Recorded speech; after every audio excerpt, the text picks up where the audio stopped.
கர்த்தர் உங்களுக்காக யுத்தம் செய்வார், நீங்கள் சும்மா இருப்பீர்கள் என்று யாத்ராமத்தின் புஸ்தகம் 14:14 நாம் பார்க்கலாம். சில நேரங்களில் வழி தெரியாமல் நிற்கிறோம், என்ன செய்வது என்று தெரியாது. முன்னால் கடல் போன்ற பிரச்சனைகள் இருக்கலாம், எப்படி நாம் கடப்பது என்று யோசிக்கலாம். அந்த நேரத்தில் தேவன் சொல்கிறார், கர்த்தர் உங்களுக்காக உங்கள் முன்னே போய்கொண்டிருக்கிறார் என்று. நீ முன்னே செல்வதற்கு முன் தேவன் முன்னே சென்று வழியை திறந்து கொடுக்கிறார் உனக்கு.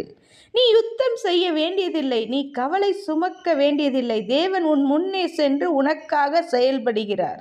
நீ நிற்கிற இடத்திலே தேவன் வேலை செய்ய ஆரம்பிக்கிறார்.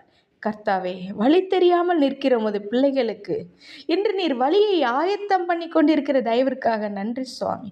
நீர் முன்னே செல்வீர் என்ற உறுதியை அவர்கள் உள்ளத்தில் ஆழமாக பதிய பண்ணுகிற கிருபைக்காக நன்றி அப்பா. அவர்கள் செய்ய முடியாததை நீர் செய்யும் தேவன் என்பதை இந்த நாளில் சாட்சியாக மாற்றுங்க. உமது சமாதானத்தோடு அவர்களை நடத்துங்க. இயேசுவின் நாமத்தில் ஜெபிக்கிறோம் ஜீவனுள்ள நல்ல தகப்பனே. கர்த்தர் தாமே உங்களை ஆசீர்வதிப்பாராக. ஆமென்.